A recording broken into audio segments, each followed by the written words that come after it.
Hello. Myself Avinu Tiwari, and I have secured AIR 108 in GATE Mechanical 2022, and I thanks to my faculty members and Naveen sir also because knowledge तो बहुत कुछ चीज़ें होती हैं, हाँ आपको जानना होता है, लेकिन उसको इफेक्टिवली कैसे यूज़ करना है, क्योंकि आप देख रहे होंगे नंबर्स में ज़्यादा डिफरेंस नहीं होता है और रैंक भाग जाती है। तो एट द लास्ट वो मैटर करता है कि आप कैसे यूज़ करते हैं, और वो भी सीखना आपको ज़रूरी है, केवल पढ़ना ही ज़रूरी नहीं है। तो और सबसे पहले मैं बताऊंगा, अगर आप गेट की प्रिपरेशन कर रहे हैं तो क्यों कर रहे हैं ये आपको जानना ज़रूरी है। आपको अपने एग्ज़ाम को जानना बहुत ज़्यादा ज़रूरी है, और आपको क्यों करना है ये क्लियर होना चाहिए, और एक कमिटमेंट आपको करना पड़ेगा कि क्यों आपको करना है, क्या मजबूरियां हैं आपके साथ, और इसके बिना कुछ नहीं हो सकता। आपके अंदर जुनून होना ही चाहिए, क्योंकि मैंने पहले भी प्रिपरेशन की है, जे मेंस और जे एडवांस में मैंने उधर क्लियर किया है, तो मुझे एक पता चल गया कंपटीशन में क्या है, आपके अंदर जुनून होना ही चाहिए, वरना मुश्किल हो जाता है कंपटीशन क्लियर करने में। तो सबसे पहले तो जुनून होना चाहिए, और सेकंड चीज़ ये है कि आपको नो योर एग्ज़ाम, आपको एग्ज़ाम को जानना है, आपको सिलेबस अपना डाउनलोड करना है, और क्या क्या सिलेबस में है उसको थॉरली रीड करना है, और then stick to the syllabus. देखिए, पढ़ने के लिए बहुत कुछ चीज़ें मैकेनिकल इंजीनियरिंग में, लेकिन हमें वो नहीं पढ़ना है, वो नहीं करना है, जिससे हमारा सिलेक्शन रुक सकता है। इसीलिए एकदम कॉन्साइज रहना है, लेकिन हाँ कंप्लीट सिलेबस करना है, ऑन द टाइम करना है। फिर ये आपका सिलेबस हो गया। थर्ड चीज़ है कि आप जब स्टार्ट करते हैं तो कोई भी रैंडमली सब्जेक्ट्स मत उठा लीजिए। सबसे चीज़ है, आपको एक सीढ़ी, एक लैडर बनाना है, धीमे धीमे आपको छत पे चढ़ना है। तो सबसे पहले बेसिक सब्जेक्ट वो उठाइए। जैसे 3 कैटेगरीज है मैकेनिकल में, मैकेनिकल का मैं स्पेसिफिकली बता रहा हूँ। जैसे कि डिज़ाइन है, थर्मल है, प्रोडक्शन है। डिज़ाइन पार्ट सबसे पहले उठाइए, क्योंकि उसमें इंजीनियरिंग मैकेनिक्स आता है, वो आपको सीखना बहुत ज़रूरी है, क्योंकि उसके बिना आपका काम नहीं चलने वाला है, और थॉरली उसको सीखना है। लेकिन उससे पहले आपको मैथ्स और एप्टीट्यूड अपना क्लियर करना होगा, और जितना समय लगे एप्टीट्यूड में उतना समय लगाइए। ये नहीं कि पूरे साल भर, 1 महीना ही, 1 महीने से ज़्यादा नहीं। एप्टीट्यूड और इंजीनियरिंग मैथमेटिक्स कंप्लीट करिए और अच्छे से करिए, क्योंकि वही यूज़ आने वाला है एट द लास्ट, क्योंकि आपको कैलकुलेशन ही करना है। देन आप इंजीनियरिंग मैकेनिक्स फिनिश करिए। उसके बाद जो सब्जेक्ट्स हैं, सोम है, फिर एमडी है, फिर थ्योरी ऑफ मशीन है, फिर वाइब्रेशन है, फिर आप थर्मल पे आ जाइए, fluid mechanics, heat transfer, then thermodynamics, applied thermodynamics. ये आपका थर्मल पार्ट कंप्लीट हो जाता है। फिर आप आइए प्रोडक्शन एट द लास्ट, क्योंकि प्रोडक्शन में डिज़ाइन और थर्मल के सारे कॉन्सेप्ट्स यूज होते हैं, जैसे फ्लूइड मैकेनिक्स के, और इंजीनियरिंग मैकेनिक्स आपका बहुत रिगरसली यूज होता है प्रोडक्शन में। फिर एट द लास्ट आप इंडस्ट्रियल इंजीनियरिंग और मटेरियल साइंस करिए, क्योंकि और टर्बो मशीनरी, क्योंकि इसमें क्या है कि टर्बो मशीनरी में जैसे वेलोसिटी ट्राइंगल्स हैं, और एक स्टेप है, स्टेप 1, स्टेप 2, स्टेप 3, ऐसे ऐसे क्वेश्चन सॉल्व करना है। तो उसके अलावा उसका कोई चारा नहीं है, तो वो स्टेप्स आपको ध्यान ही रखने पड़ेंगे। तो इसीलिए उसको लास्ट में करिए, क्योंकि वो आपको ध्यान रखना होता है। और लॉजिक्स तो ये लॉजिक्स लगते हैं, लेकिन वो भी आपको ध्यान रखना है कैसे निकालना है, क्योंकि फंस जाएंगे, फिर नहीं निकलता है।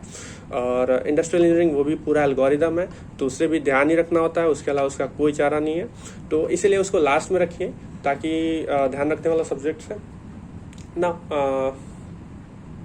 रिवाइज करिए थॉरली, और सारे सब्जेक्ट्स को जो है, जैसे जैसे आपके सब्जेक्ट्स कंप्लीट होते जाए वैसे थॉरली रिवाइज करिए, और उनके क्वेश्चन प्रैक्टिस करना शुरू कर दीजिए।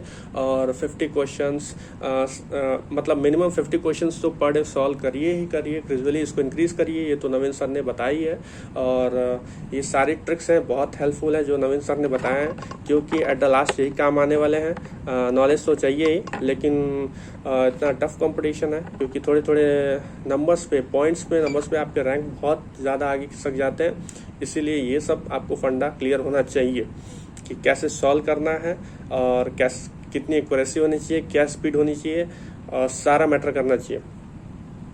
और शॉर्ट नोट्स की बात करें तो शॉर्ट नोट्स तो मैंने नहीं बनाया है, लेकिन मैं आपको कहूँगा कि आपको जैसा अच्छा लगे वैसा करिए, क्योंकि मुझे लगता है कि थॉरो रिवाइज करना मेरे लिए हेल्पफुल था, बेनिफिशियल था। मुझे 2 दिन लगता था थ्योरी ऑफ मशीन रिवाइज करने में, प्रोडक्शन 3-4 दिन लगता था एक ही साथ रिवाइज करने में। तो लेकिन मैं करता था क्योंकि मुझे वो उसी से ज़्यादा समझ में आता था, और डेरिवेशन मेरे माइंड में हमेशा रहता था, जो भी बेसिक डेरिवेशन है, क्योंकि उनसे एजम्पशंस पता होंगे आपको और ये चीज़ें क्लियर होंगी कि हाँ कौन सा फार्मूला कब यूज़ करना है, किधर यूज़ करना है, और उसके टर्म्स हैं वो कैसे अप्लाइड होंगे। जैसे आपका स्ट्रेंथ ऑफ मटेरियल में देख लीजिए, डिफ्लेक्शंस के बहुत सारे मेथड्स हैं, मोर मेथड है, मैकॉलम मेथड है, तो कौन सा कहाँ यूज़ होगा ये आपको एक फ्लो चार्ट टाइप बना के और उसको देखना पड़ेगा।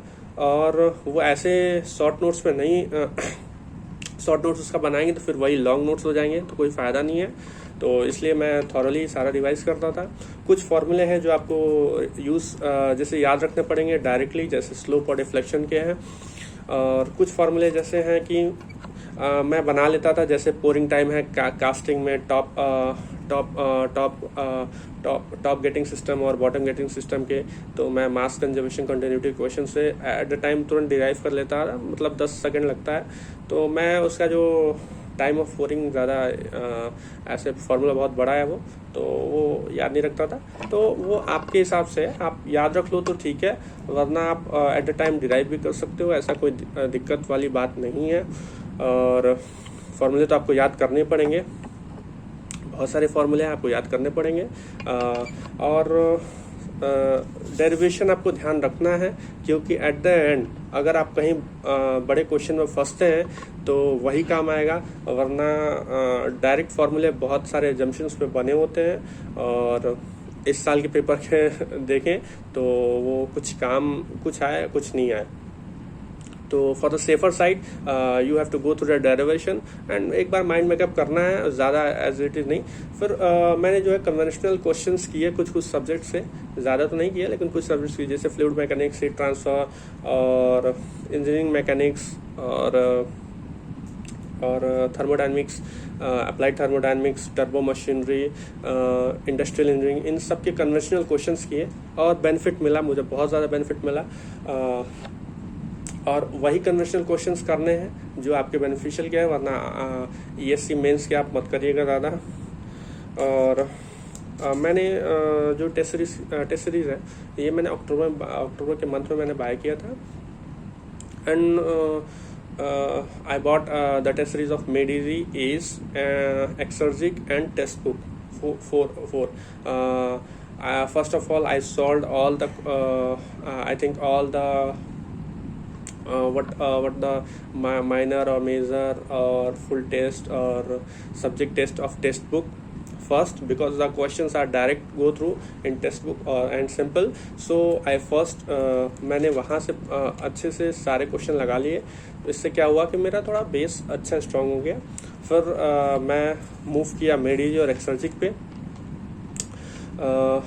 इसका ज़्यादा मैंने यूज़ नहीं किया, पता नहीं पर्सनल लेवल पे मुझे नहीं अच्छा लगा, तो मैंने ज़्यादा उसको सॉल्व नहीं किया। और मेडिजी के मैंने फुल टेस्ट सारे सॉल्व कर लिए और सब्जेक्ट टेस्ट भी बहुत हद तक सॉल्व कर लिए थे।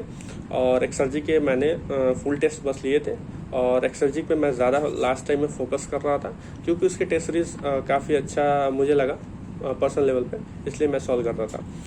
और लास्ट के 3 मंथ जो है मेरा 10 to 12 आवर स्टडी प्लान था। मैं उसमें रिवाइज भी करता था और क्वेश्चन भी प्रैक्टिस करता था और एक टेस्ट भी लगाता था और उसका एनालिसिस भी करता था। ये लास्ट के 3 मंथ का, मतलब कि नवंबर, दिसंबर, जनवरी। और जैसे कि पेपर हम लोग का 13 फेब को था, तो मैं 1 और 2 फेब के बाद फिर मैंने क्वेश्चन प्रैक्टिस छोड़ दिया, just as a slightly revision करता था, बहुत स्लाइटली, क्योंकि प्रेशर को मैं बहुत रिड्यूस करना चाहता था और एग्ज़ाम फेयर को भी। इसीलिए मैंने काफ़ी रिलैक्सिंग उस समय जो है मैंने काफ़ी रिलैक्स होना चाहा कि कैसे भी करके इस प्रेशर को कम करूं। और जो टेस्ट कैसे सॉल्व करना है तो नवीन सर ने बता ही दिया ऑलरेडी, और उन्हीं को फॉलो करना है। ये सारे जो भी फंडा उन्होंने बताए हैं, जैसे इजी क्वेश्चंस आपको 3 स्टेप्स में करने हैं। इजी क्वेश्चंस को फर्स्ट करिए, मीडियम को करिए, फिर हार्ड को करिए। इजी, मीडियम, हार्ड वो आपके माइंड के हिसाब से होगा कि भाई आपको कौन सा क्वेश्चन आता है, बहुत जल्दी कर लेंगे तो ईजी हो गया, उससे थोड़ा टाइम लगेगा तो मीडियम हो गया, और आता है कि नहीं आता है, श्योर नहीं है, तो वो टफ क्वेश्चन हो गया। और टेस्ट सीरीज में रही नंबर की बात, तो उस पर ज़्यादा फोकस नहीं करना है। नंबर क्या होगा क्या नहीं होगा नहीं मैटर करता है, क्योंकि मैं भी एट द लास्ट बहुत फाइट करता रह गया। नंबर मेरा इंक्रीज नहीं हुआ, 70 से 72 एक्सर्जिक में रहता था मैक्सिमम, और वहीं पे मेरा हमेशा लगभग वहीं पे मैं फाइट करता रह गया। और मेड इजी में 76 ही गया, उससे ज़्यादा नहीं गया। टेक्स्ट बुक में 81 ही गया। तो लेकिन मेरा फोकस था कि मैं उसको एनालिसिस कर लेता था, कौन सा क्वेश्चन नहीं करता था मैं लिख लेता था, और मैं अपने फ्रेंड्स के साथ डिस्कस करता था। उसको कुछ नए क्वेश्चंस पता थे, कुछ नई चीज़ें, तो मैं लिख लेता था। और टेस्ट सीरीज में जो नए क्वेश्चंस मिलते थे मैं उनको भी लिख लेता था। इससे क्या हुआ कि मेरे जो कॉन्सेप्ट छूटे हुए थे वो टेस्ट सीरीज से भी कुछ चीज़ें मैंने जो है पकड़ ली, और मेरे जो थे कॉन्सेप्ट्स उसको मैं थॉरली रिवाइज करता रहा। और क्वेश्चन प्रैक्टिस से क्या हुआ कि जो कॉन्फिडेंस बूस्टअप हो गया। एंड आपको मैं बताऊंगा कि जो प्रोडक्शन है, प्रोडक्शन के क्वेश्चंस आपको जो है थॉरली देखने हैं, अच्छे से देखने हैं ऐसे, क्योंकि उसमें बहुत सारे डाउट होते हैं कौन सा कहाँ यूज़ करना है, और बहुत सारा डाउट होता है, जैसे time of the solidification of the riser आपको निकालना है, तो बहुत सारे प्रोसीजर हैं। बस मेरे एंड से इतना ही कहूँगा कि okay, hope for the best and prepare for the worst. ये लाइन हमेशा याद रखनी है, मैंने इसको हमेशा फॉलो किया। बाकी नवीन सर है ही, उनको फॉलो करना बहुत ज़रूरी है। वो जो चीज़ें बोलते हैं एट द लास्ट मोमेंट वही काम आती है, और पढ़ाई तो बहुत कुछ हो जाती है। ओके, थैंक यू मेरे साइड से।